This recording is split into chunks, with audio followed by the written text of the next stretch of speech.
વડોદરામાં ગેસ નથી મળતો તેવી બૂમો ઉઠી રહી છે.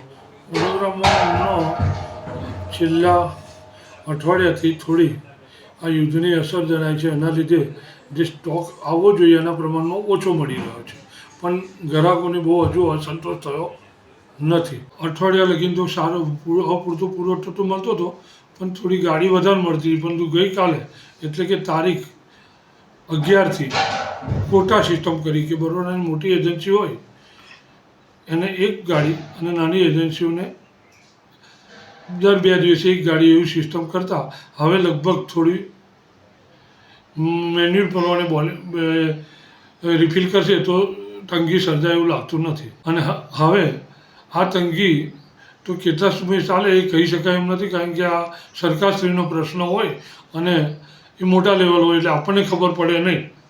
આપણા નોલેજ છે ત્યાં લગીને તમને અમે માહિતી આપી શકીએ.